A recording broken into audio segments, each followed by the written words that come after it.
me just go ahead and check one thing. This is always the same thing. I'm always trying new things to a degree, and I think we're good to go. No? Let's go here. Your channel. Close that. Go to videos. Go to the live video. There's no live video.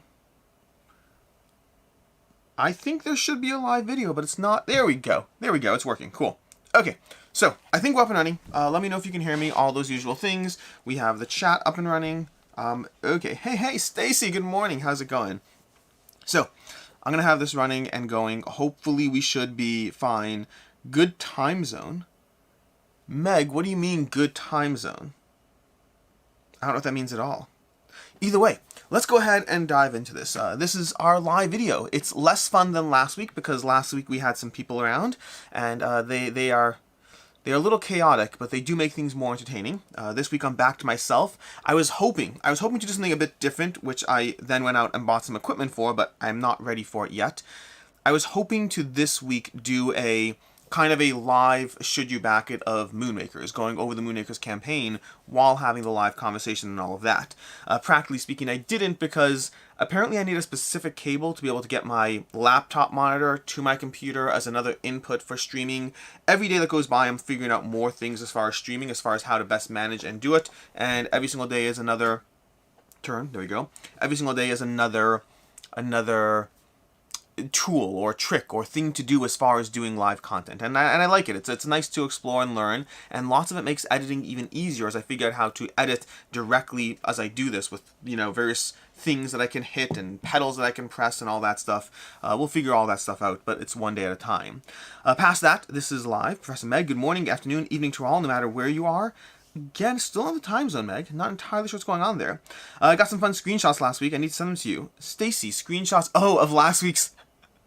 Stacy, my email is alex@boardgameco.com. I assume you are referring to screenshots of last week's live event. Honestly, I need to go back and rewatch that because there are some things that, like, I don't need to rewatch every video I do. I happen to rewatch every video I do because I do timestamps, but for live videos, I don't bother redoing any. I don't rewatch the live videos in general because I'm not timestamping them. The degree of chaoticness to them means it would be very, very hard, practically speaking, to in any way timestamp a live video. They're just all over the place. I tried back in the day, by the way. Way back in the day, I tried doing so. We have an unknown call screening right now. I'm just going to go ahead and not answer that. Just curious who it is. But anyways, so I watch most of my videos anyways, but not live videos. Last week's live video, I do want to rewatch it. I feel it was chaotic enough and fun enough. And I generally enjoy any video that Devin is in. And Meg as well. That wasn't meant to be mean. Any video that they are in, I find that they bring different degrees of energy to the table. Like, I have my own thing, obviously, and my own thing is whatever. It is what it is, you know, rambliness, chaos, and small, less chaotic fashions. But Devin brings a degree of just sheer chaos to everything he does. Meg brings a degree of energy to everything she does. And the combination of the three of us on a live stream, for me, makes for entertaining content that I want to rewatch because I only got to be there and I didn't get to see it, which is just different degrees of experiences. Charity Board Gamer. Hello, Chris. Hello, crazy and beautiful people. Chris, good to see you. I'm assuming I'll see you at Gen Con. I really need to figure out, I eventually need to make my way to more of your, like, stuff and events at night. Practically speaking, because of the fact that I'm often there for not the whole convention, I get a little bit more selfish with my time and where it's going and how it goes. I found more and more I like spending time with small groups of people as opposed to large groups of people, if that time is limited. So, but I will make my way to your events at times. Life is long and there's plenty of time for it. Rob Foister, don't cancel anonymous calls, let them ring out. If you cancel them, the cold caller computer on the other end knows it's a legitimate number and will pass it on. Rob, good to know. So, fun fact, I didn't cancel the call. I have Google Fi or Google Voice or whatever you want to call it. I have Google as my service plan, and they have an automatic call screening. So I don't know what it's doing to them, but I just see that Google is screening a call. It never even made its way to me. The machine said, go jump in the lake, whoever you are, and don't talk to me. The nice part is it eliminates spam calls to a large degree, and it also eliminates people who just don't care enough to get a hold of me. The way I'd put it in general is there's always that mental concern of, am I missing out on a call that's actually important? Am I missing out something that's going to be, I don't know, some amazing job offer, which I'm not looking for a job, so that's not really relevant, but whatever it is that might be amazing. But practically speaking, I have lived my life just fine without feeling like I'm missing out on the state of the unknown. So who knows? What you don't know doesn't hurt you, which is not at all true. What you don't know can hurt you a lot, just happens to be right now I wouldn't know what it is that isn't hurting me. Seth, I see you're 3 minutes late. You're the worst, I guess, maybe. I mean, honestly, I need to at some point get a countdown, and Meg, this is not asking you to do it, not in the slightest. I need to at some point get a proper countdown timer for my live videos. The nature of live is that if I start talking as soon as the video goes up, then people are already missing out on the first few minutes. But at the same time, if I don't start talking, then I'm basically just doing the same thing every week, which is, hello, hello, can anyone hear me? Is this working? What about this? What about that? And you're just kind of spending a minute. And those are legitimate, by the way. Those are not me killing time. But it's just, you don't want to spend the whole video killing time, or even the first 2 minutes. So like a proper live countdown at some point I need to put in place. I can do it. I know how to do it. I just need to get the countdown timer countdown, but I know how to do it over here. That should be doable. The benefit of having done all this stuff with Camp Co-op and with Meg is that we're constantly learning new things as far as how to do things. Stacy, Tony Stark coming back from the past, calling Alex to save the world. I have no idea what's going on. Oh, the call. Yeah, I don't know. I actually just watched Doctor Strange, which I guess, Stacey, if you're watching Camp Co-op last night, you know that. Not getting into spoilers in the slightest. I would say this. This is the closest thing to what I will say about Doctor Strange. No spoilers. This is Multiverse of Madness. I enjoyed the movie. I very much enjoyed the movie. I liked Doctor Strange a lot as a character. I liked all these side characters in the movie. I very much enjoyed the whole movie, while feeling that the plot did not inspire me in any way. That's the closest thing I'd say. The plot was like, okay, great, here's a plot, and then the rest of the movie I happened to enjoy, but didn't really care about the plot. Samuel, just back Moonraker's Titans, so excited, looks awesome game, what do you think? Moonraker's I was on a bit of a journey on. Moonraker's is a game that I loved at first, and then as we played it more, we figured out how to not cooperate to be self-interested and win, and that made the game less fun, and so that's when I reviewed it, because it got multiple plays in, it was great, and then inconsistently fun, depending on who I'm playing with and how it goes, which for me is a death blow. I do not keep games that are inconsistently fun, because I'd rather play the games that are consistently fun. And so the only reason I kept Moonraker's is because I know Ivy Games, and they said, when I was speaking to Austin at Ivy Games, he's like, no, we have an expansion coming up. He's like, I understand, that's a complaint we've seen from some people, and we have an expansion coming out that will address that. And I was like, great, I'll hold on to it. Which I don't like to do with games. I usually don't like to hold on to them for the potential, well, I always want to hold on to them, but I try not to, because I can't just hold on to games forever for the potential future. And in this case, I made an exception. I kept it. I played the expansion. I played the other expansions. Nomads is an expansion that I am okay with. It does not add or take away from the experience for me, versus Overload and Binding Ties both add to the game. And then Luminor, the solo co-op playthrough, is the way that I think I'm going to play Moonrakers in general. So overall, I am very happy with Moonrakers right now, but I was on a bit of a journey with it. Giovanni, any thoughts on Silver Coin? Silver Coin is a game I had the chance to briefly play. I played on TTS with them. Then I didn't cover it because the size of it and the rules complexity and all those things were a lot more than I had the bandwidth for at the time. It is a game that I am interested in, and I do not have thoughts that are positive or negative yet, except to say that the rulebook, this is the closest thing I can say to negative, and it is negative, but negative with a grain of salt, which is the rulebook that they had, I found to be not clear.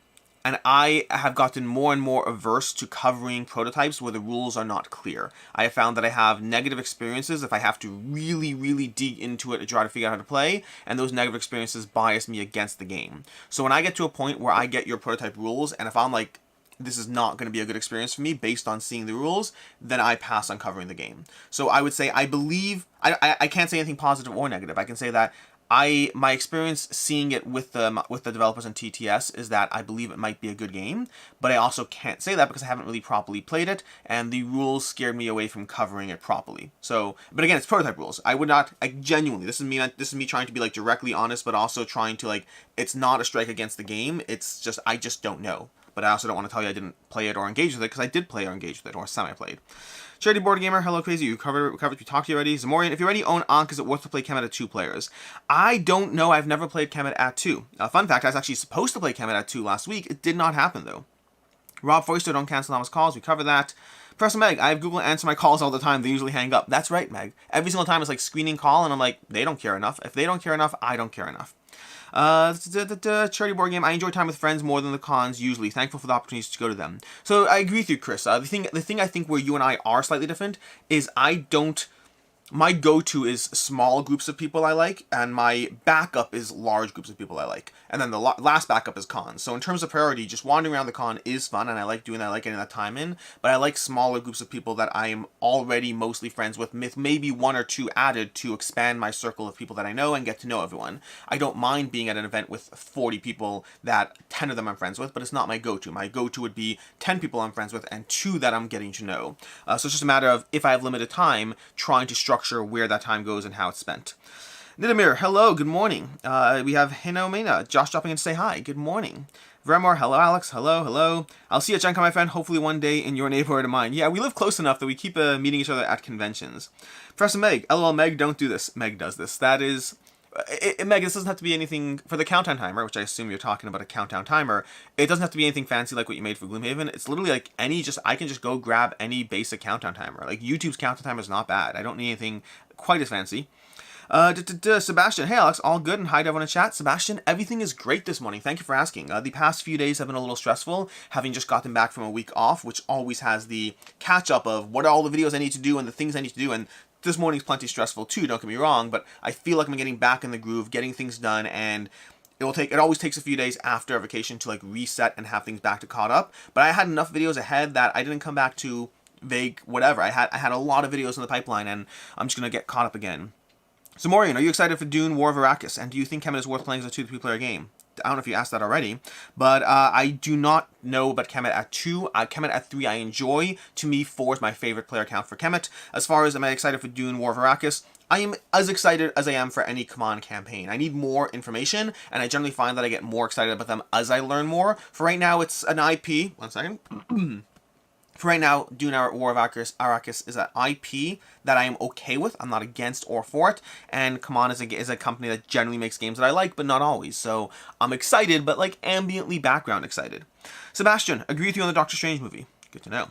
What are your thoughts on the Steep Prices Moonrakers campaign? I haven't looked at the campaign in depth yet. I kind of briefly scrolled through it. I would say that Moonrakers has always managed to hold a surprisingly high price point. A high enough price point that I would caution anyone to make sure that they really want the game before they get it.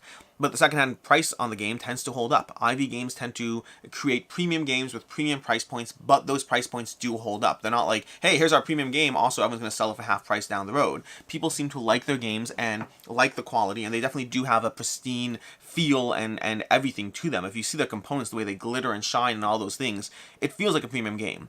Does that mean it's a game you'll like? Not necessarily. I mean, copies of the Kickstarter version of Moonrakers are going for $100 for the base game alone, and I didn't like the base game alone enough to keep that. I would absolutely have sold my copy. But with the expansions, it changes the game for me, and I really enjoy it. Enough so that I'm willing to keep Moonrakers over, I don't know, Dominion and 4 expansions?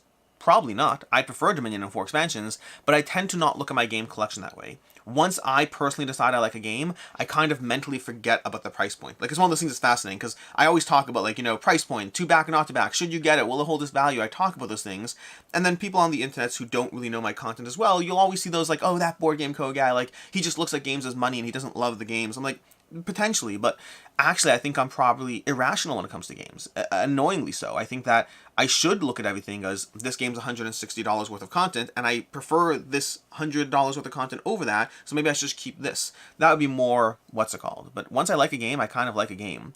Price points and to back and not to backs, those are all for if or when you're turning them around and getting rid of them. Where are we? Successful Geek, what has been a standout game for you, good or bad, in the last 2 weeks? I would say good would be Isle of Cats Explore and Draw. I was really surprised by that one. I like the Explore and Draw version better than the main game. I find it has all the components of Isle of Cats, the main game, that I like, and without all the things of Isle of Cats, the main game, that I don't care as much. This is the first time in history that I can think of where you removed drafting from a game, and I like the game better for it. That's my first time, and some people will say, what about Seven Wonders Duel? I like Seven Wonders more than Seven Wonders Duel, so I don't think you should... To me, drafting is my favorite game mechanic. I happen to not care for it in Isle of Cats. As far as good or bad, do I have any bad? I'm trying to think. There's got to be a bad game I played like the past 2 weeks. There's got to be something bad. Oh, there is. There is. I'm not going to get into it. I had a game that was not my genre of game that I played in the past 2 weeks while on vacation. Ben, hi Alex, what are your top 10 solo games as of today? Or if that's too much, I'm going to rattle off 5 games that are not my top 5 in any way, shape, or form. They're just 5 solo games that I love in different ways, because I actually plan on doing a revised top 10 solo games at some point. This is me doing it off the cuff without overly thinking it through. Under Falling Skies remains one of my go-to small box quick solo games. Spirit Island is still to this day the solo game that got me into the hobby that I really enjoy. Mage Knight is always a commitment, but a fantastic commitment to dive into, to really help, to really dive into it solo and really get a lot out of it. Assassin's Creed Brotherhood of Venice, whatever it is possibly the solo game that I have spent the most time on from any solo game I've played. The sheer amount of hours I've poured into that, I still haven't finished the campaign, but the sheer amount of hours I've poured into that are far and above anything else I've played. And then, what can I do for my last 5th one? There's a bunch of options. I'm trying to think. Terraforming Mars. I still love Terraforming Mars. In fact, Terraforming Mars might be the 2nd most solo hours I've put into any game. So those are going to be 5 over there. There's a lot more. Those are just 5 off the top of my head. Dun dun dun. Silverfear. Ben Davies. It's crazy that the Moonraker's All-In is almost on par with the complete Everdell. Yeah. Again, it's a premium product. They're not trying to hide that. It is what it is. Garthin. Love the content. Ding ding Burger King. Sure. Ben Cartier, have you seen or heard about Bloodstones by Martin Wallace? No, I have not, and I want to know more. Martin Wallace is a designer who I don't think I've ever not liked his games. I don't think so. I'd have to think it through. I think I've always liked his games, some more than others. Charity Board Gamer, my thoughts on Kickstarter. If you can and you see the value, go for it. If not, that's okay. Be aware of your FOMO and see the joy in the collection you have. Absolutely. I completely agree with that. In fact, later today, I'm going to have an interview going up with Steamforge Games about Euthia heading to Kickstarter. It's with one of their co-founders and CEO, and one of the things he said that I thought was very nice of him and accurate, but just it's always nicer to hear it directly from the person who's trying to sell you, is he said that you have to be on top of your FOMO. He's like, Euthia is going to be an expensive campaign. The game is going to be expensive. The all-in is going to be expensive. You don't need the game. Decide for yourself whether you can afford it, whether you want it, whether you care enough. Decide all those factors. It's expensive. They're offering a premium product at a premium price point. That doesn't mean you have to get it. And yes, it will trigger some degree of FOMO. You have to be in control to a degree. Podge, will you buy Zombicide The Boys pack? Sadly not. All the Zombicide content they are making, The Boys, Supernatural, all the stuff they're making is for Zombicide 2nd Edition, which is one of my least favorite versions of Zombicide from what I've played. I like it. Don't get me wrong, I do like it. But it's easy to get rid of it. It was an easy game to get rid of, comparatively speaking. I like other versions of Zombicide. Maybe if I see people making like card expansions, fan expansion stuff that integrates those things into Marvel zombies, but even then I would feel out of place. I think I appreciate them and I want them, but I don't know if I care enough. Charity Board Gamer, I like smaller groups too. I just try to run an event when I can see everyone at once when able. Yeah, I completely understand. I think your events are fantastic and I'm happy you run them. You really offer a huge connection opportunity for many people and I'm very grateful for it. I just need to actually show up to one eventually. Trumpet Gamer, I thought it was strange that a lot of YouTubers didn't talk about Madara's Pledge Manager opening up again and BackKit. Any thoughts? Yeah, so for me, there's always a million things to talk about in the board game space. A million things. And it's always a balance of, I don't want to do too much content. I say as I do 20 videos a week. But I don't want to do more than 20 videos a week. I think there's a certain point where I will push myself too far and I'll push the audience too far and I don't want to do that. And so it's always a question of, I'd love to talk about this, whatever this is, but do I want to talk about it enough that I'm willing to give up something else because I have to give up something else? That's always a question in a conversation whenever I talk about anything. I have therefore done Pledge Manager reviews at times. In the past, I've done them here and there, but as this channel has shifted more and more into dedicated review content. Like there was a time when I did one review every 3 weeks. Now I do 4 or 5 reviews a week. That's just a different way of approaching in the board game space. And so it is always a balance. And that's in addition to the fact that I do stuff on Crack&Co as well. More review content, more opinions, more thoughts. So honestly, Pledge Manager content is probably not bad for Crack&Co. That's not a bad idea. Crack&Co, for those who don't know, is a side channel we have where we go, all our videos are 10 minutes or less all the time, every time. That's the whole pitch. It's a short form content. There's always a link down in the description, not in my live videos, because I don't do links in my live videos. I probably should do links in my live videos. But over on Crack&Co, I think a Pledge Manager review would not be a bad thing. But my point is I've done Pledge Manager reviews in the past, not a lot, like 4 or 5 times. Often I am a backer when I do them because I need to know the game. And Madara, I'm not a backer, so it's a little harder. But it's a good idea. It's good content. It's a good idea. It's a balance of time.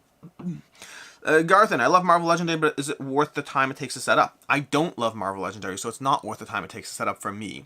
Contextually speaking, I think Marvel Legendary is totally fine. I just don't love it. Kelsey Johnstone, thoughts on Bloodstone? Still the game I'm most excited for release, even though it feels like years of waiting. I really enjoyed Bloodstone. I really did. I also would not pitch it as like the best game of all time that you absolutely have to have. It is light, fun, skirmish with strategy, but it's a beer and pretzels fun strategy game that you can play competitively or cooperatively. I think I'd probably prefer it cooperatively because when you have that much dice rolling and luck, I kind of like doing it together with people as opposed to against people. I really enjoyed it. Don't know if you need it, but I really enjoyed it. It feels like Super Fantasy Brawl, so if you have those, I don't know if you need both or all. Old Slimy, hey Alex, I hope you're staying cool and that your family is all healthy and happy. Thank you, I appreciate it. I am staying cool and my family is healthy and happy. Are you in England by any chance? I heard that like today is going to be like a massively hot day in the UK and that Americans should understand what it actually means and it's not like a joking or mild complaining. I saw a post about that. I thought was very helpful. It really, yeah, I am sympathetic to anyone in the UK at the moment. We're supposed to be hitting record degrees of weather or whatnot and supposed to be doing so without the benefit of a culture and society that is as used to those days, like that has AC in every single situation. Hi Alex, what's your favorite childhood board game? Probably Risk 2210. There's a bunch of options I could pick from, but Risk 2210 is always going to be a game that was outside the norm that I really enjoyed and played quite a bit and really liked. Ben Davies, Charity Board Gamer, I love the way you phrase that. It's too easy for the excitement of things to fade once it's sitting on your shelf and something new is up on Kickstarter. Sadly, yes. Owen VC, what's your favorite mini from any game? Okay, I'm cheating here. I'm cheating. But the dragon from Wild Descent Levon Rising is likely the one that immediately comes to mind. Maybe there's another one, probably is, if I had to be critical and think about it and find something sure, but the immediate answer that popped into my head was the dragon from Wild Descent Levon Rising. It is not the biggest miniature I've ever seen, it is a big miniature, but the level of quality and detail, and the way I put it is, when you look at the render on the GameFound page for Wild Descent Levon Rising, and you look at the dragon, and you hold up the actual dragon next to it and look at the render, you can't hold the render, when you have a screen and the dragon, you look back and forth, it looked amazing. Now granted, what I had was not a final print, but that was probably one of my favorite miniatures. Finally made it. Amethyst. Finally made it to here when you were live. Are you planning to play this, not that, for Blood Rage versus Ankh? I need to play the Ankh expansion, but I think I would like to do that. Ankh is a game that I am 50-50 on whether it stays in my collection long term. I really enjoy it. Doesn't mean it stays. For me, it's a question of, do I want to play Ankh or do I feel like I could have played something else? And that's a balance I haven't yet decided. I want to play with the expansions first, and I think I probably would do a play this, not that before it leaves. Keep in mind, I'm not talking about the next few weeks. I'm saying this might be a year down the road. I don't know. Sometimes I'm in a rush to play games and cover them. Other times I am not in a rush and don't mind waiting. Sure. I'm at the point where I'm going to start skipping some comments just to catch up. Zamorian, what are your top 5 historically themed war games except Rourke? I'm going to say I don't have a top 5. I can't imagine I do. The war games I have are mostly, 1775. That counts probably. Rurik. You said except Rurik. Most of the games I have that are conflict or area control are not historically themed. Flying Solo. Hey Alex, really been enjoying your content. Any advice for someone looking to jump all in on Burn Cycle? So I guess the advice I give is don't jump all in on Burn Cycle. I think Burn Cycle base game is likely going to give you enough content to fully enjoy the experience for a very long time, and you can always get the other stuff later, almost certainly. Generally, tier chip theory games generally has long product life cycles, and even once their product life cycle goes away, there's going to be the secondhand market. I am going to go all in on Burn Cycle, going back to being illogical and irrational about board games that we love. If I love a board game, I get it all. That's just it. Generally, there are some exceptions, but very few. But I don't think that's the right move. I think that's the wrong move. I think I'm allowing myself that degree of illogicalness in a hobby that I love. I would genuinely recommend to do as I say and not as I do with some of these things, including the fact that I really, really believe you do not need Burn Cycle all in. I think if you're playing it a ton, you'll want it, but otherwise I think Burn Cycle base game is going to give you plenty of content to go through and give you a lot of playtime. Cecil Geek, how is Arena the contest solo? But thinking before running through what there is before Tenaris arrives. It's been a long time since I played Arena solo. My last several plays of Arena have been with multiple people. My original diving into the game was solo, and I liked it a lot. A lot. It's one of those many games that I wish I played more, but I like it a lot. Silver Fear, really surprised about that AC ranking. Oh, Assassin's Creed is delightful. My biggest concern and pet peeve is it is still a campaign game, and so it means that I played it more when I dove into it because I was playing through all the missions, but it also means that it's been a while since I played it because I'm like, do I have the mental energy to try to figure out where I was and which cards were in what envelope and how I stored things when I left off? Campaign games are generally present a challenge for me. And it's a challenge that I'm still working on and improving on how I engage with them, leaving myself little voice notes of where I left off, or playing them more dedicatedly. They still represent a challenge. It's the nature of being a content creator means I do have to play other games, even if I wanted to forget everything else. Even if I wanted to forget everything else, if I want to make this viable, I have to cover new games. Now, I am trying to strike a balance. I'm covering a bit less new and focusing a bit more on Twitch content so I can dive into playing the things I love on a repeated basis with an audience who wants to follow me there, while also diving into playing new stuff. So I'm constantly going to be striking a balance in my life, but I love Assassin's Creed. It has not left yet, even though, for the context, I have a shelf in my basement where I put games that I think should leave, and the games from there often do. But there are some that go on that shelf and stick around for quite some time, and Assassin's Creed has been on that shelf for like 4 months. I love it, and I don't know if I'll ever reliably, properly continue playing it, but I have a hard time actually letting it go. So it's been sitting on my should leave, but isn't. Ben, thanks so much for the solo game list. Absolutely. Self-affair. How is your life now that you're full-time YouTube? Are you happy? Okay, this is going to be a tangent. Okay? There's a... Oh, I actually have this coming up. This is funny. So I have a actually, thanks to Stacy Everdell, I have an upcoming video, probably going up in a week or two, called Coffee Chat, and it's something to do with being negative. Okay, it's all about the concept of negativity, of how we look and seek and pursue the negative. And one thing I reference in that video is there was an America's Got Talent episode with a girl who went on stage, seemed very happy. She had cancer, and they're like, oh, it's in remission? She's like, no, it's not in remission. And apparently she was terminal. She was likely going to die soon. And she sung a song, and she was very happy and very upbeat. And one thing she said in the video is, you can't keep waiting for things to be good to decide to be happy. That may not be the exact quote, but something along those lines. Happiness is a choice. It is a choice that is absolutely biased by the circumstances around us. It is. But if you're always chasing something and you're like, well, I'm just chasing this and that will make me happy, odds are it won't. It's just odds are it won't. If you're chasing the thing that will make you happy, then you're chasing something and you're chasing happiness outside yourself. You need to chase happiness within yourself. Happiness is a choice in the moment. You can chase things you want, and the things you want can add to the quality of your life, absolutely. But if you are waiting for the thing that makes you happy, you likely will not be happy when you get that thing. It's just a general concept. Happiness is a choice that you make for yourself that is biased by external circumstances, but it's still a choice you make for yourself. Obviously, by the way, I am talking outside the realm of degrees of mental health that change this conversation. As far as myself in this application, being full-time has absolutely added a degree of quality of life that I did not have before, a degree of zen, a degree of not pushing myself, even things like the fact that I went on vacation last week and just hung out with friends for an entire week. I could not have done that ever in my life before. I just could not have gone and just abandoned my life for a week. That's just not something I was able to do. And last week was a blast. And so, yes, absolutely, there's quality of life improvements in my life. There's also the degree of mental adjustment. There's a degree of stress as I mentally adjust and try to find balance and normalcy within my life, and that will be something that takes a long time. One of the reasons I started doing Twitch content is because it adds a degree of schedule, a fixed schedule of even these live streams. 10 a.m., boom, 10 a.m. every single Wednesday, there's a live stream. Tuesday nights and Thursday nights over on Camp Co-op and Twitch, there's going to be playing through Gloomhaven. Sunday afternoons is going to be digital content where we're playing through stuff. These things add a degree of schedule and fixed points in my life, so I'm not ambiently wandering around trying to figure out what's happening next.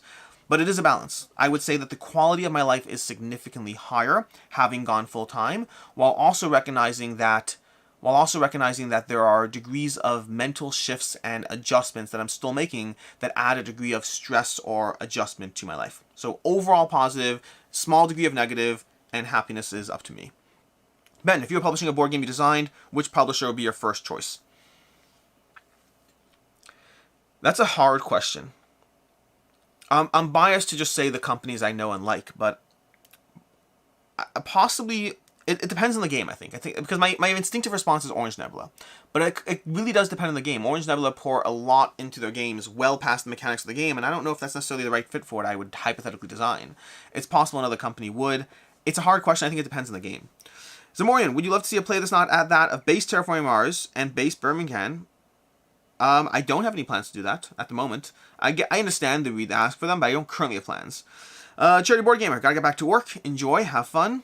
Sebastian, will you be doing more playthroughs on your channel like you did for Scarface 1920, or is the Quacklips live around the corner? Will those be held there? I have been doing less playthroughs on my channel, not more recently, but I do hope to do some. So for instance, there were a lot of requests for me to play Massive Darkness 2 with my son Tavi.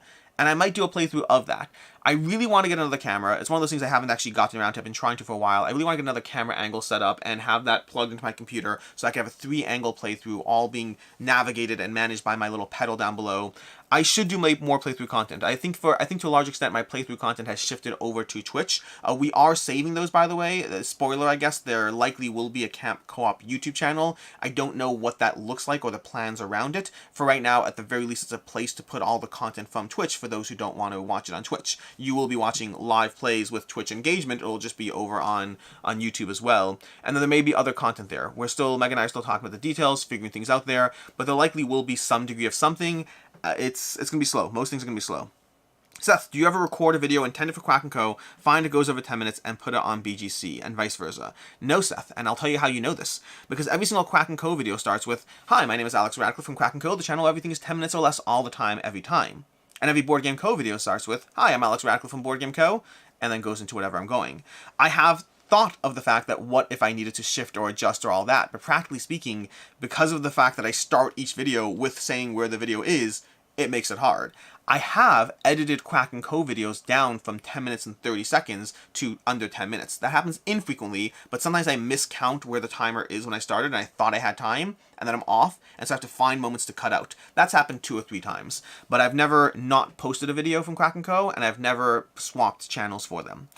With Q&A, Board Collect, good morning. Board Collect, I am going to Gen Con. I'll be there, as of right now, I'm just there Thursday, Friday, not over the weekend, but we'll have fun there. Jonathan Saint, what's your thoughts on demonic imagery in board games? I don't mind at all. I had this question a lot from a lot of people doing the Massive Darkness campaign. I'm probably so far behind the chat, by the way. We'll figure it out.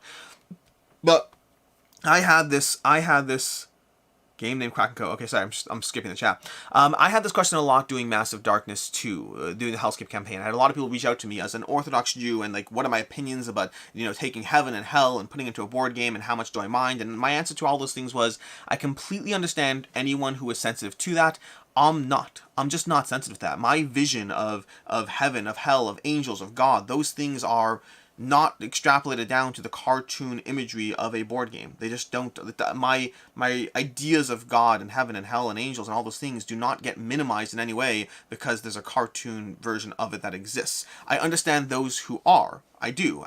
I'm not one of those. To me, there's angels, which are a genuine concept that I believe in as a religious person, and then there's this little thing in a board game. It's no different to me than the way a monster in a board game does not make monsters more real, or playing a war game like Memoir 44 does not make me think of actual battle and PTSD or any of those kinds of concepts. It might for some people. Everyone's going to have their own points of what they are sensitive to. I don't care about demonic imagery in board games. There are levels of things that could be offensive that I would not be offended by. That's another conversation in general. There are things in life that will actually be straight up offensive things. I generally am not offended by most things that are in that category. I do have my feelings hurt. That's a different conversation. There are things that are said on the internet that absolutely hurt my feelings, and I have to mentally steel myself and be like, it's someone on the internet, Alex. You gotta figure out how to separate those things. That happens. But there's a difference between feelings hurt because of something personal versus offensive because something is offensive and I just don't mind. 925 Gamers, how do you feel to have a game called Quack & Co.? I believe it's called Quacks & Co., if I'm not mistaken, and I think it's charming. Raving Loon, of the games that are displayed box art behind you, which has your favorite art on the box? Give me a second here.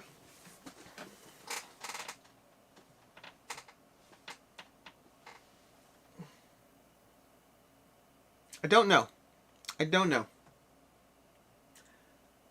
do like Cthulhu Death May Die. It's a little bit biased. I do like Cthulhu Death May Die a lot because of the way, specifically that box, because of the way you have Cthulhu kind of pulling out from the darkness. Other than that, maybe Massive Darkness, but I like the new art better. I don't know. They're all good. Many of them are good. I don't have a firm answer. January Lee, I missed the last few lives because Monster Hunter Sunbreak. What's Monster Hunter Sunbreak? Is that a new game or something like that? I don't really know. Seth Wiseman, Sebastian, thanks. D Sparrow, still playing Tainted Grail. I want to. Amethyst, are you going to PAX Unplugged this year? I plan on it. Board Collect, cool. Jewel West, is it possible to play Nemesis L with the original characters? I don't know. I just did the unboxing yesterday. I don't know. That's what I said in the unboxing. Stacy, happiness is up to me. Well said, spot on. Thank you, Stacy. Samuel Dice, Marvel Dice Stone is on the way. Can't wait to play it. Enjoy it. I should have my copy coming at some point. Antonio, congratulations on chasing your passion. I'm sure it was not an easy choice when there are other life factors to consider. I hope to be able to do that soon, but unfortunately I feel trapped at the moment. Antonio, I understand where you're coming from. I felt trapped for a long time, and it was not an easy choice. It's still not an easy choice. It's one of those things. I just talked about this in a Patreon video that's going up tomorrow. But like, it's like right now my YouTube numbers are down right now, and I think it's summer. It happens a lot in summer. It's like there's a percentage of people that are just less invested in YouTube content. But right now numbers are down, which means money's down, which means all those things. And there's a degree of stress of looking at the numbers and the money and being like, oh my gosh, like whatever. But it should be fine. I have a healthy Patreon community, and I have savings and all those things are there, but there's a balance. There's a trade-off I made. This was not a simple, easy choice. I chose happiness and quality of life over security of funds, and I'm hoping the two can balance. I'm optimistic, but there's stress attached. Charles E, what's up, Alex? The boys Zombicide minis, you gonna get them? Someone asked that already. Nope. You can check out earlier for the longer answer. Frank LFNO, are you still excited for Scarface 1920? Always, yes. Successful Geek, hi, I'm Alex from BoardGameCo, where all the videos are hours long all the time. Successful, you are a tool. Alexander, I like Successful. I have an aggressive relationship with him. Alexander Snoke, any plans on going to Essenspiel? Not this year. It doesn't work out timing-wise, but hopefully next year. Successful Geek, Amethyst, we have a Discord channel. I will grab the link. Thanks, Successful. Appreciate it. George, thoughts on Commands Dune? I answered this already earlier. Short version is I am generally intrigued and excited about Command games, but I'm saying that without knowing anything about the game just yet. Lucky666, demons are cool. With a name like that, I would hope you believe that. Successful Geek, yeah, I probably should contribute to Alex Therapy Fund since I hurt his feelings so much. Sebastian, Frank Alfano, I am for sure. Alexander Sved, I have a question for you in the back of my mind for a while now. Quite often I hear from you that you like the game, but haven't played it with the expansion yet. How is that? If you like the game, don't you want to try out the expansion the next time you play it? Absolutely not, Alexander. Great question. It's generally the other way around. Generally, if I like a game, I'm usually not in a rush to play with the expansion unless I've heard from a lot of people how good the expansion is. So let me give you 2 examples offhand. I have Terraforming Mars, and I have Venus Next. I have the expansion for Venus Next. I have it. I haven't played with it since I got it. You know what I've also never heard someone say? I have never heard someone say, you should play Terraforming Mars with Venus Next. It really enhances the gameplay. So I'm not in a rush. I'll play it if I ever feel I need the variety. Otherwise, I own it. It's all good. Versus, I have Dune Imperium, and I got the expansion, Rise of Ix, and I heard people say a ton that it really enhances the gameplay. So I love that game, and I was in a rush to play it with the expansion because I heard it enhances the gameplay, and I was already at a place with Dune where I like Dune, but I also like Arnak more, and I want to see the balance of different things. So I rushed to play with the expansion, and sure enough, we played it, and I love it. It's great. For me, it kind of depends on what the expansion hypothetically or potentially adds to the experience, and whether I think it is going to really enhance or is unnecessary. So like Seven Wonders as well. Another good example of Seven Wonders is I have Armada or Fleets or whatever it's called. I think it's called Armada. I don't hear people saying how amazing Armada is. I would like to try it. I will try it. I'm just not in a rush to do so because the game I'm currently playing is excellent. So it kind of is a mix of those. Professor Meg, Midara is very pretty. Yes, it is. Oh, Midara. It is. I don't know. Honestly, Unsettled. You can't see it a bit, it's a little out of camera, but Unsettled has one of the nicest boxes. There's no art in it, it's just graphically done. It's really, really solid. What do we have next? Board Collect. George, the real question is, will Command F it up or will it rock? I generally like Command's games. I think, again, they F things up as far as customer relations or communications or shipping prices. They do have issues, but the games themselves, I generally like them. Not all, but generally like them. Successful Geek, excited to help you learn Midara. Yes, Successful. We'll be reaching out. We were talking about this last night before the stream as well. We have a bunch of things we're trying to catch up on from vacation, but we definitely want to play Midara, and we will reach out to you, and I'll prepare a bunch of insults in advance. Josh Lido, hello, thanks for your channel, all the work you do. Question, what do you do with the games you don't want to keep but don't really have a resale value? If it doesn't, I mean, all games have a resale value. It depends on how little that resale value is. But practically speaking, I use someone locally, a friend who I basically hand him my games and he sells them. I just don't have the time or the bandwidth to sell them myself at this point. And so I used to sell them, but now I just pay him a commission fee to sell them and he takes care of all the work. So, and if a game's cheap, whatever, who cares? I don't care if I get $1 for it at all. Most games have a degree of resale value though in general. Dan Shen, have you ever played any of the Aeon's End games? Yes, I have played Aeon's End multiple times. I've played the base game and I played the expansion, the Legacy game, and I thought it was fine. I enjoyed it. I did not love it. Josh Toledo, have a few games. Dream Wars, Foe Hunters. But yeah, I guess there's like one game that was so negligible in value that I threw it out. But most of the time, they just go into a pile, and if they have to be a freebie given away for $4, I don't really care. Daniel Lee, any tips teaching Spirit Island to new players so they don't hate it? Spirit Island is a tough one. Spirit Island is a tough one because it's a lot going on, and you don't want to alpha gamer them and hold their hand the entire time. I don't have any amazing tips, unfortunately.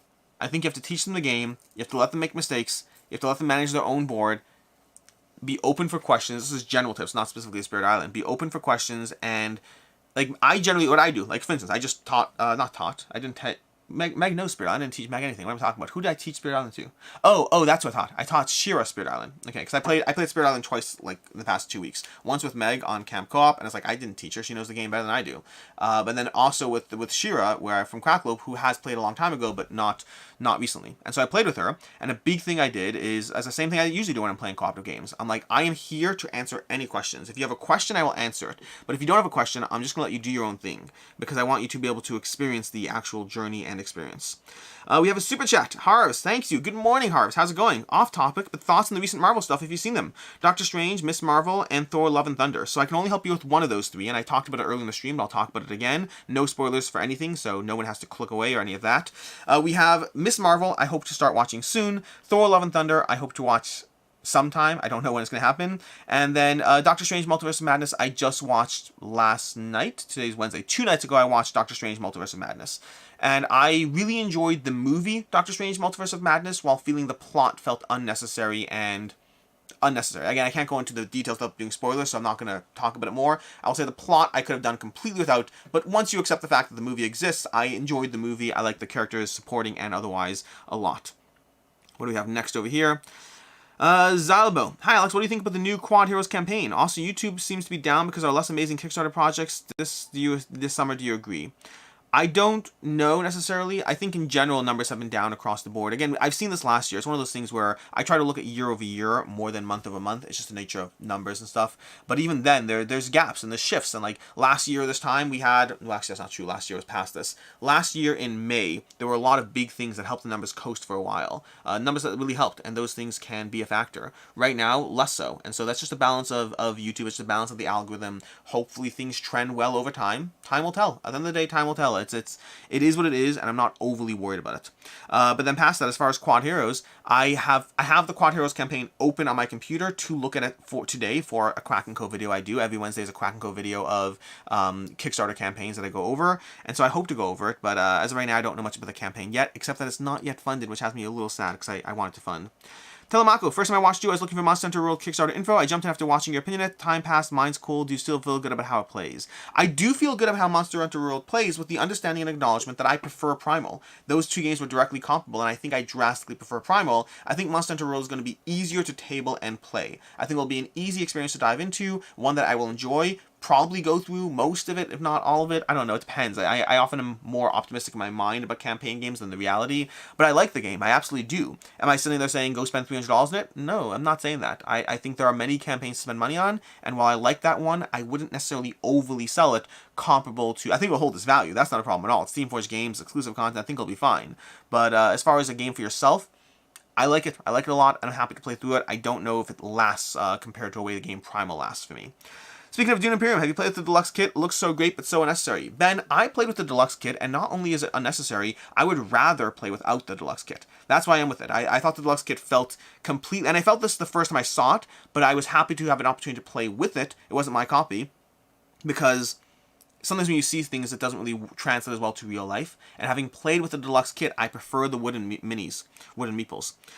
Antonio, which of the games do you own do you feel the cover art doesn't do it justice? Oh, I'm sure so many. What's one that I can think of? Trois, maybe? Trois? Many others that I'm not thinking of right now. Aquatica. Some people like the cover art for Aquatica. I find it's a little lacking. Raj of the Ganges feels messy instead of nice.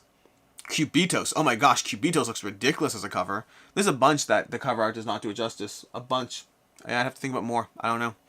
Yisrael Sanoi, do you know where I can buy games online shipped to my country? Unfortunately, Yisrael, I don't. I'm assuming you're from Israel just because of the Hebrew letters and the ship to my country part, but I don't know which stores sell online and ship to Israel. It's always hard shipping internationally. There's always just extra costs associated. Sebastian, as a family man you are, do you ever see yourself attending cons across the ocean? Fun fact, first of all, we answered this a little bit as far as Essen. I hope to go to Essen. Secondly is I hope to go to UKGE with my wife next year. We'll see what happens there. And then past that, it's less so across the ocean, but it might happen here and there. More and more conventions, board games are my job now, so there's a little bit more leeway to take work trips, so to speak. But there's a balance because they're also fun, and so I don't want to be in that position where I'm justifying a fun trip, as a work trip, and leaving my family. It's a weird balance that my wife and I are constantly exploring and adapting to, which is good.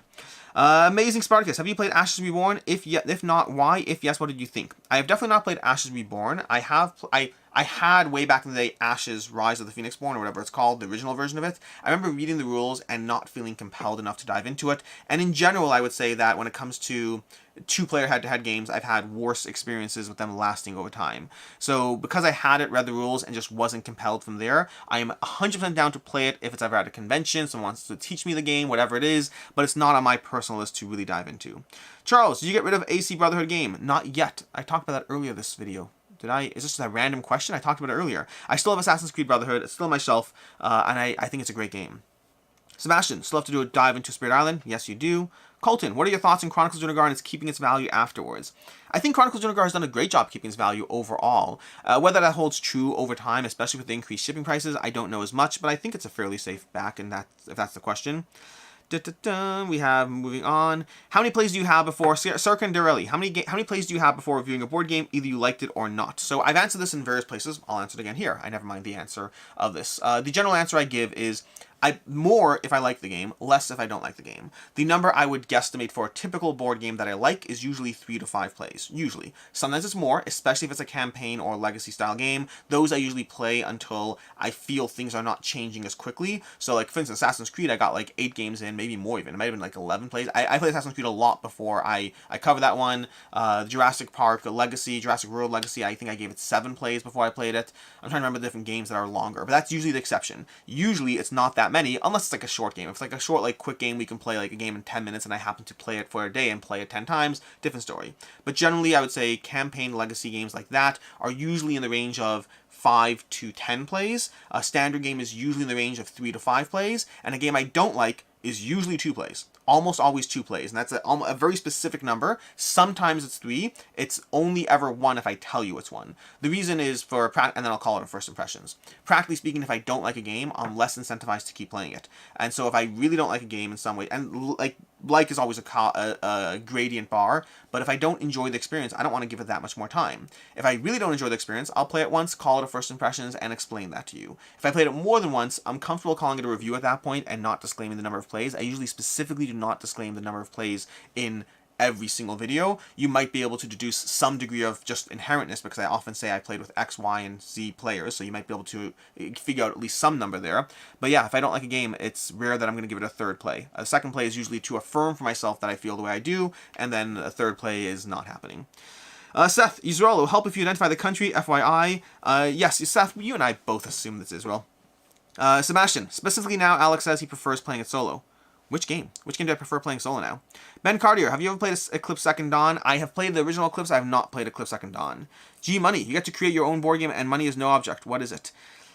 I never thought of money as being an object in creating a board game, but that's a question I'm not going to dive into at the moment. I've done that one before. I'm always ambient to that one. Michael, Sebastian, Fantastic Solo, Fantastic 2 to 3 as well. Andrew Bursley, has there been an announcement through your website? Are you still doing the used game business? Andrew, the announcement for BoardGameCo is going to probably be going up on the channel on Sunday. BoardGameCo is going through the process of shutting down. Not the YouTube channel, the online game store. That's a longer conversation I'll get into fully over on the full video I do on Sunday. Probably Sunday, we'll see what happens. I have to film it today, actually. But practically speaking, this has been in the works as a possibility for a long time. I would say roughly 14, 15 months ago is when I told my partner I wanted to go through the process of shutting it down. Because he is my partner, there's a lot of navigation to go through as far as the best and optimal way to do that, both for him, for the employees involved, and for the fact that we have a customer base that uses us a lot. There are many complaints that are legitimate against BoardGameCo, and there's also the fact that, realistically speaking, we fill a void in the marketplace that no one else does. There will be more people upset that we do not exist than people who are happy that whatever. And so it's a longer conversation.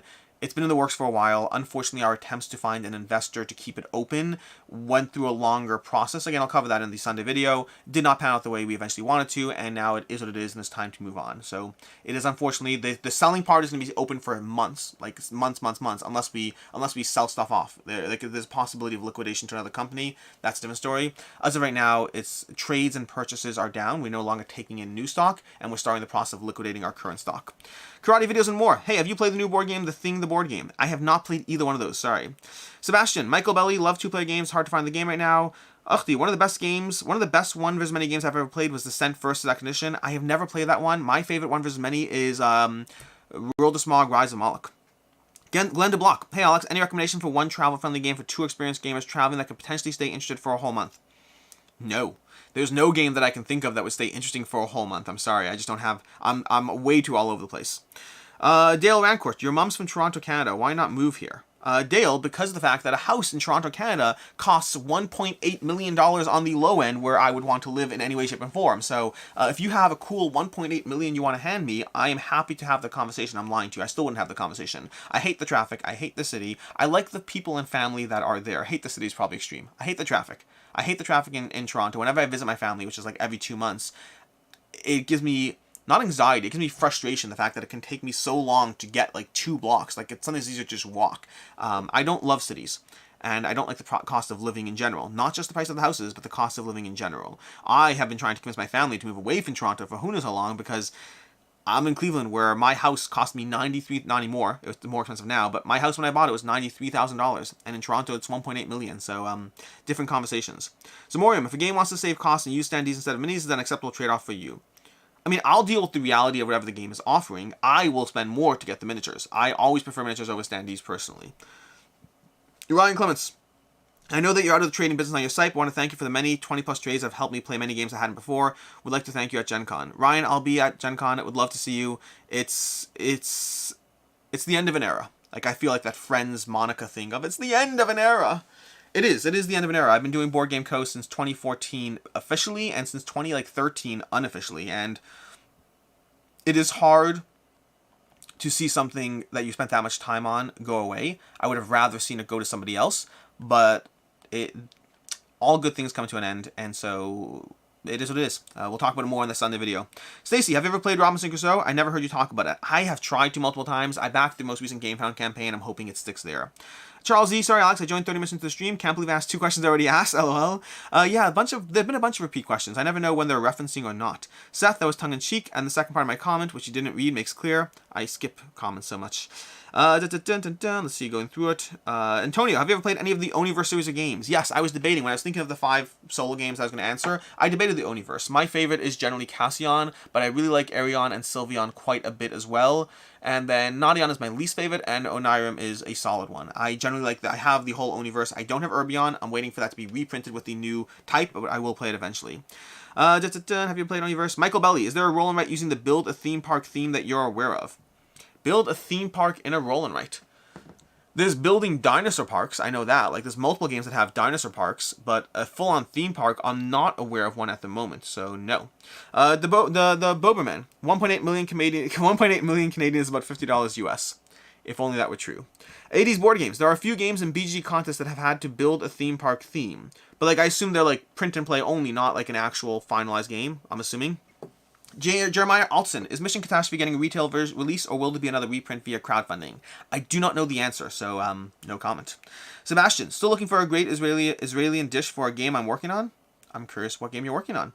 Lucky66, I'm curious where Cloudspire ranks amongst Chip Theory games for you. Have you got enough plays of all the games just to do an overview of Chip Theory? I'd like that. So, short version is going through Chip Theory games, ignoring their small offshoot games. There's Too Many Bones, which I love, absolutely my favorite game. There's Cloudspire, which I've played enough to wonder if it will challenge Too Many Bones, but as of right now, it's still lower than Too Many Bones. There's Burn Cycle, which is my favorite way to play is solo, and I love the game, but I think that Burn Cycle would already be under Cloudspire. Already. I just think Cloudspire is fantastic, and I think Burn Cycle is very, very good, and very, very good as a stretch. I gave it a 4.5 for solo. It's one of the few games I rated it based on the player count, because I have vastly different experiences at different player counts. But Burn Cycle I really like a lot, but it's lower down. Hoplomachus, I need to play the new ones. My recollection of Hoplomachus, which I've played, I don't know, 5-6 times, is that I really liked Hoplomachus, but it felt like there was no reason to play Hoplomachus and to just play Too Many Bones for me. It very much gave me the same feel of gameplay. Even though there is some overlap in the feeling between all of them, Hoplomachus to me felt most similar to Too Many Bones, and I just felt I didn't need both.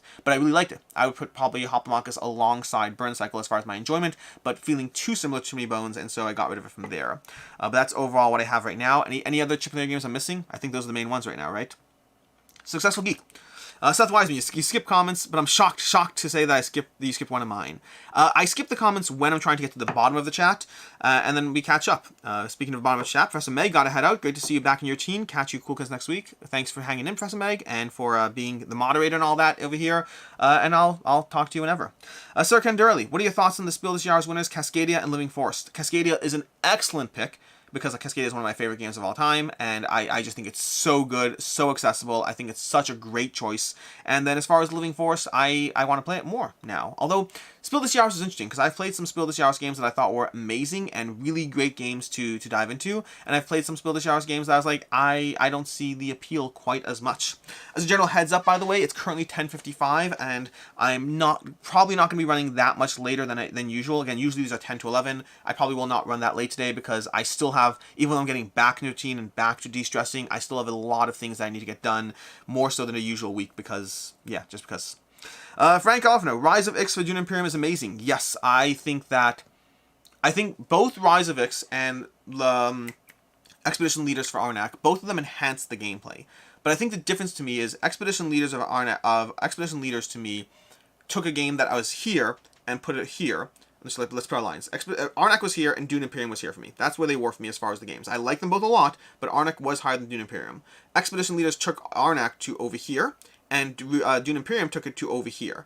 I still like Arnak more, but I think the expansions for the two games certainly closed the gap more, because for Arnak, it gives you more asymmetry to playing out your main character, which is good, I like it. For Dune Imperium, it really changed up the game entirely, and the way I approach the whole thing, not just asymmetry, but the entire way I approach it, and so it closed the gap for me, while still at the moment, Arnak is still higher. I feel like I missed a comment, which I should get to in a second. Sebastian or Kosher, yep. A Successful Geek, what's the question you always get asked since you are a fixture in the hobby now that starts to get a little old? Totally won't ask it every chance I get. What's a question I always get asked? There are repeat questions I get.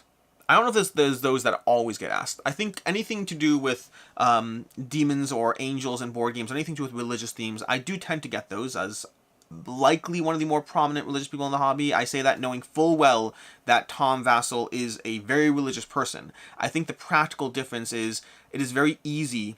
I think it is easier to look at Tom Vassell and not see or know that he's religious, versus it's harder. The very nature of me just having this on every single video, and if I turn my head, I'm looking at games, I think I am inherently a more public religious figure, although Tom Vassell is just like very religious. Minister, everything, his background is very religious. So I think I get a lot of those questions in general. Are there any other questions that I get that are recurring? I mean, I get asked about command drama all the time. That's a regular thing. So yeah, just ask me about command drama and try to tie that into themes of demons and religion, and we're good to go. Successful. Zach Myro, you've talked about Zombicide difficulty being too easy with certain versions of it. Have you tried playing with less heroes characters? Would that potentially help? Zach, this is a harder question to answer properly, so I'm going to skip the details and go into the feeling I have. When I house rule Zombicide stuff all the time, I do. Whenever I play Zombicide, I'm comfortable house ruling and adjusting it to make it the experience I want it to be. Without going into the details of why, because that would take longer to get into, I find that sometimes I can do that in a way that makes the experience work, and other times I can do it in a way that feels like I'm trying too hard to make the experience work and doesn't flow as naturally. It is a harder conversation to go into the exact details and ways that is. There are things to go into, but sometimes just throwing more at a thing doesn't make it better. Like, here's a good example. Here's a very interesting example, okay? It's an interesting example of what I mean without giving an example here. If you play Marvel United and you want to adjust the difficulty in Marvel United, one of the things you can do is you remove the wilds from the game. To me, that does make the game inherently more difficult, but it also makes it less fun. You've accommodated for the difficulty in a way that doesn't enhance the experience, it makes the experience worse to me. That's what I kind of mean. I think that sometimes I'm able to adjust it in a way that does not make the experience better or worse, it just makes the experience more difficult. Other times I think there's a compromise to trying to make it problematic. Travelholic, just ordered Inish doing the game no sale, would you recommend the expansion? I do not, yes and no. I would absolutely want the expansion because it adds some things that I like. It adds more cards at the very least, and I like the more cards. And it also adds a 5th player, which I've used and had a good 5-player game of it. I don't care about the other elements. I don't use Seasons of Inish. I barely use the coves and stuff. So I think that if you really like Inish, it's probably worth getting just because you're getting more stuff you like. But for me, it's one of the expansions that feels a bit like a miss. Wizard of Avalar, off topic, visiting Detroit and Chicago. Do you have any suggestions for places to eat? Wizard of Avalar, are you asking for like Jewish kosher places to eat, because that's the only thing I'd know. I wouldn't know jack about the rest of the restaurants. I only eat kosher, so that's the conversation there. Board collect. How much time do you put into the wall behind you? I hardly notice any changes. That's because I put very little time into the wall behind me. I shift things occasionally here and there. I probably should, for the sake of the channel or whatnot, I probably should mix it up more. I don't know if I'm good about that. Craig DePhillis. Since you interact with Quackloop, he seems to be excited about getting into the fantasy world of Brandon Sanderson. Any chance of you being drugged into the Cosmere? Unlikely. I have books that I'm currently reading through, but I've also read Brandon Sanderson's books before and thought they were fine. I don't think I ever fell in love with them quite the same way he has. I like books, but I'm not obsessed with them well, I'm obsessed with books. I'm not obsessed with the world of Brandon Sanderson. Tranmin Durang, have you checked out Drop Bears? I saw the campaign, looked interesting, not enough for me to back it. Successful Geek, do you ever play TTRPGs? I don't think so. Andrew Bursley, what is a question you've never been asked but have wanted to be asked? Ooh, that's a fun one. What is a question you've never been asked but wanted to be asked? Inherently the answer is nothing, because if there was something I always wanted to be asked, then I would be able to answer that. But what is a question I always wanted to be asked but have never been... I love the question. I love the question. It's such an introspective question. I don't know if I have an answer, but I love the question. I might try to think of that one. I think it's a good question. Dale Rancourt, will we ever see a War of the Ring review? I would like to. I don't know if or when. Cecil Geek, do you think that demons caused the increased shipping prices for Command campaigns? So I don't believe demons did. My belief system in demons and religion and all these like spiritual forces is I believe spiritual forces exist, absolutely. By nature of being a religious person, I almost have to. But I don't think spiritual forces cause abstract things like that without any larger, darker reasoning behind them. I think that the concept of everything being dictated by beings of power, I think that concept kind of exists, but there's also free will. Free will is an interesting concept. There's a longer conversation to get into about the nature of free will, and how do you reconcile free will with the idea that God's in control of everything. That is a larger, more complicated conversation, but I think the short version is I do not believe demons cause the increased shipping in Command campaigns. Ryan Clements, how's your family doing? I hope they're doing well. Ryan, they're doing great. Thank you for asking. 4 kids, 1 wife, and just, they're cute, and they're growing up, and they're becoming... my oldest is now like 10, basically. Shortly 10. Shortly 11. I don't remember dates at this point. And it's a reminder. She's like almost as tall as my wife right now, which makes it like a really strong reminder that I'm actually like a father, which is weird.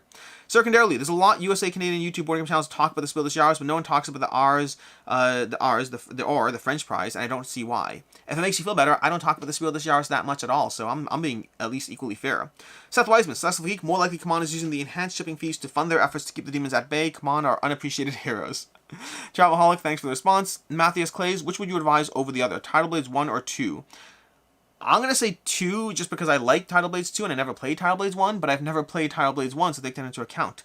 Thomas Leaves, Hijacked, yay or nay? I want Hijacked. I don't know if I'm backing it. I think I'm going to wait for it and see how reviews are on that one. I am interested in the game. Very interested, but I'm not in a rush. Antonio, have you ever been to Disney World? I have not, sadly. I would love to go with my family at some point, but I have not yet been to Disney World. Sure, seeing Dead Reckoning behind you, how do you like it? I unboxed my copy, but did not have time to table it. I love Dead Reckoning. Really solid game. Really good experience. Can run a little long. I have some complaints. I probably should do a full re-review, having actually played it properly, but I'll get to it eventually. But yeah, Dead Reckoning, solid game. Chuck White, do you ever play unpublished games on TTS or other digital media while the publisher is still balancing? I have done so, and I specifically try to avoid it now. I have found that the very nature of reviewing games means that...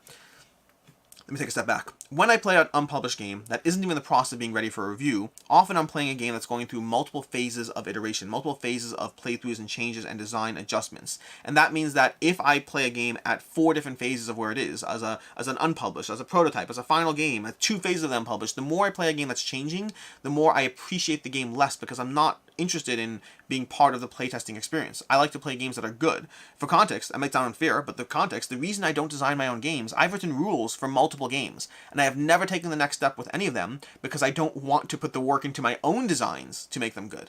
I want to play good games, not games that are trying to be good games. And so I try not to play unpublished games that are not yet in the ready for review phase. I recognize that prototypes are often a sacrifice as well. When I play a prototype, there's a degree of sacrifice for playing something that is not yet done, but it's a balance to be able to cover prototypes in general.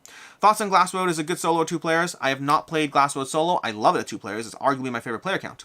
Cecil Geek, what am I missing if I just just can't get excited about trick-taking games. Successful for a long time, I did not like trick-taking games. Not excited. I actively did not like them. For me, the two that changed my mind are playing The Crew and playing Ghost of Christmas, and that really started me down a rabbit hole of appreciating them more. I don't love them all, but I appreciate them more, and now it's a mechanic that I am interested in, and sometimes I like it, sometimes I don't.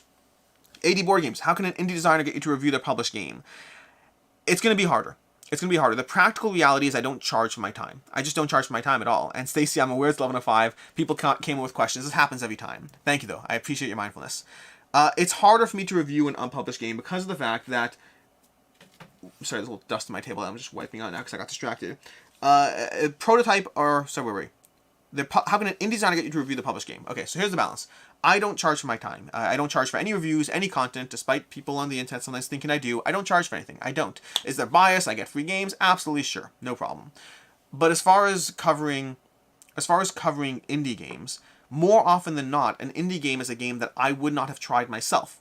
And if I wouldn't have tried it myself, I'm not interested in reviewing it either. Because if I review a game that I'm not interested in, what I'm effectively doing is I'm signing up for a commitment and playthroughs and the time to review. And often on an indie game, there's less review or interest or attention. And so I'm basically volunteering a lot of myself to cover something that I'm not even interested in. Which is it's something that I don't want to do, frankly. Selfishly, arguably, but I don't want to do that. What I would say is, in general... Dale, you're such a... what I would say, in general, I don't mind seeing indie games, and every once in a while, an indie game that I talk to the designer about, I get more interested in, and I really appreciate it. There are different indie games I've played over the years that are just compelling enough that I'm like, I really like it. They still get very few reviews. They're still not worth it. But if I like it, if something about it compelled me and drew me in, then yeah, basically what I'm trying to say, I guess in a nutshell, is I treat reviewing games no different than I do acquiring games. If I'm interested, I'm interested, and if I'm not interested, I'm not interested. The fact that I happen to review games is usually not an overall factor. Dun dun dun! Okay, I'm going to look through the last few questions, but not necessarily answer all of them. Dale, play War of the Ring. I appreciate the $5, and I will play War of the Ring at some point. I'll make it happen, probably with Devin. Frank, I've been with you since you were under 900 subs. Thanks for all... Thank you, Frank. You're awesome. Thanks for all the entertainment and Kickstarter help. It's been a fun few years. All the best for the future. I appreciate it, Frank, very strongly. Dan Hellige, what are you going to put in the empty hole next to Massive Darkness behind you? Oh, that's a coincidence. That's not an empty hole. That is, if you tilt the camera a little down, there's 2 boxes of Marvel Champions. Usually Spirit Island is on top of those 2 boxes, but Spirit Island was brought up this past week to play, so it hasn't made its way back downstairs. But good question. Go Dale, thanks for the help pushing War of the Ring. Successful Geek, ready for Storm Thunder? Nope, not ready in the slightest. It will go on the shelf, it'll be unboxed, and then I'll be angsty about the fact that I'm not playing. Bunga, how is Ankh held up for you? Do you still play it or want to play it? I answered this earlier, but I'll answer it again, and this is the last question I'm answering.